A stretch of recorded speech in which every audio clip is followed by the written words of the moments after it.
Hi again, everyone, and welcome to Badger Breakdown, brought to you by U.S. Cellular.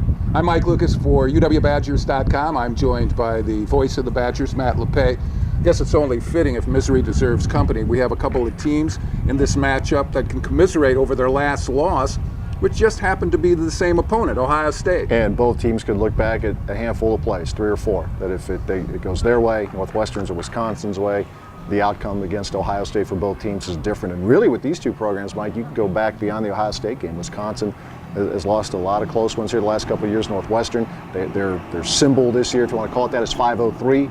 They say they were within 5 minutes and 3 seconds of an unbeaten season last year. So it goes back further than the last 7 or 14 days. Let's start with the Northwestern offense, because there's a really intriguing element to what the Wildcats do, and it's at the quarterback position, and that they kind of split snaps there between two quarterbacks who have different strengths. Yeah, and it works. Good, that old line, if you have two quarterbacks, you have none. No, they have two quarterbacks, and it works at Northwestern. Kane Coulter gives them an option element. He can run with the ball. And I think Trevor Siemian is probably better with his feet than maybe the statistics, his rushing statistics would indicate, but he's the guy probably more likely to throw it downfield. The one thing, though, with both quarterbacks, Mike, when they throw it, the ball doesn't hit the ground. They complete a very high percentage of their throws, both Coulter and Siemian.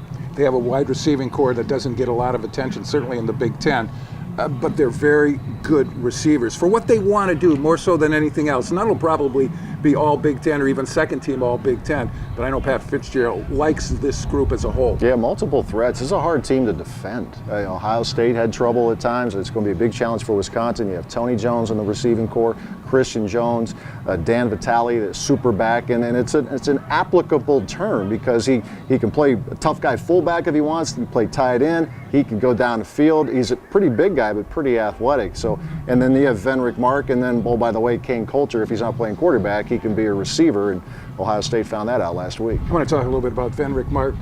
The last time these teams played, we saw Venric Mark, but he was on kickoff return, and he made quite an impression, too, including a 94-yard touchdown.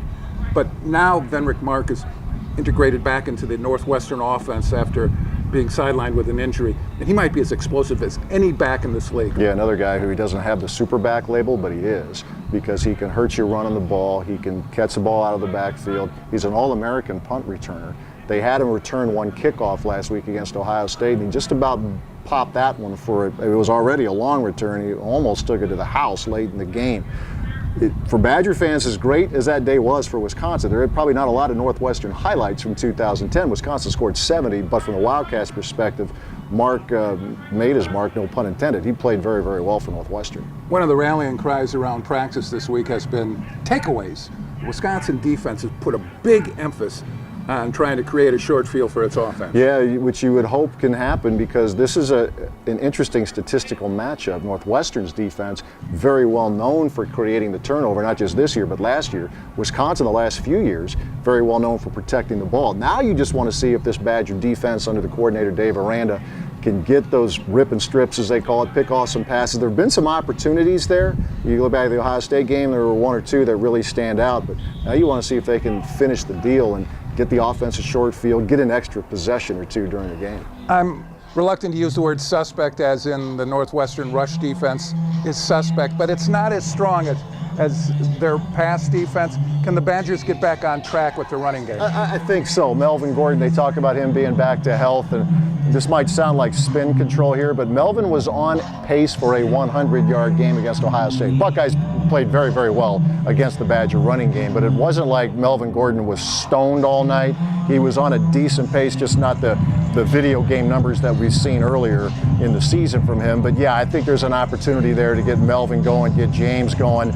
Maybe Corey Clement too, but Melvin and James for sure get the running game going. But one thing that was encouraging, I thought, again, Mike, from the Ohio State game, there were a few things, but not the least of which was when Wisconsin had to throw it, when Ohio State loaded up against the run, Badgers had an answer, and that's very encouraging. Joel Stauve coming off a career high against the Buckeyes, but the one thing he's got to be conscious of is all those ball hawks on defense for Northwestern. Yeah, 11 interceptions already for the Wildcats, and they've returned 4 for touchdowns. That's been, you go back to the California game, one of their linebackers, Colin Ellis, returned 2 for scores in that game alone. So and they're very good at trying to reach in and strip the football if it's Joel Stavi or any of the running backs with the ball in their hands. So, yeah, they've been pretty good at protecting the ball. It'll be a pretty good test for them to keep it that way on Saturday. These two programs have become strangers. They've only played twice since 2006. Their last meeting was in 2010. It was memorable for one team, Wisconsin, in that the Badgers scored 70 points.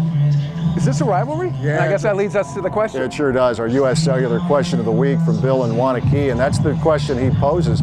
Do we consider it a rivalry? And Mike, I say yes. I think you could call it an underrated rivalry, but they split their last 12 games, and there have been some crazy games through the years. The proximity of the two campuses factors into it. Some of the types of players that both schools recruit. I think even the academic profile, even though one is private and one is not, they like to think that they're on the same plane in those areas. Yeah, absolutely. They're both world-class institutions. I mean, I don't think there's any great argument to that. And the fact that they're going to be playing next year when the divisions are realigned, they're going to be in the same division. They'll play every year. As you mentioned, the campuses are less than 3 hours apart. I think it's good. I think it's good that these two teams are going to play every year. And let's face it, Northwestern's been good for a while. This isn't a cute story anymore. It's a very good program under Pat Fitzgerald, and the Badger program's really good too. So I say bring it on, and it's going to be fun to watch. I think Saturday will be fun. I think the next several years will be fun. It's a good question, the rivalry question. Yeah, it really is. And for having your question, Bill, posed to us, and the one that we chose, you will pick up a Badger prize pack, which includes some authentic Adidas apparel, all courtesy of U.S. Cellular. If you have a question for us here on Badger Breakdown, just send it our way, hashtag it, Badger Breakdown, and if we use your question, you'll win. I started this conversation bringing up the fact both have lost to Ohio State. Let's look at what could be on the line here Saturday, and that is determining who's the second best team in this conference behind the Buckeyes, maybe? I think right now, Michigan State's playing better. Getting some recognition. Michigan is still a little bit puzzling, I think, getting better, but I still think before it's over, Ohio State, between now and Michigan, there's going to be a closer than expected game in there. And I think the Michigan game in Ann Arbor is at least, the least is very losable. And I think Michigan can get in there. So I guess the point is there's a long way to go. And it's a cliche, but there's an awful lot out there for both Northwestern and Wisconsin. For Matt Lepay, I'm Mike Lucas. Thanks for watching Badger Breakdown, brought to you by U.S. Cellular.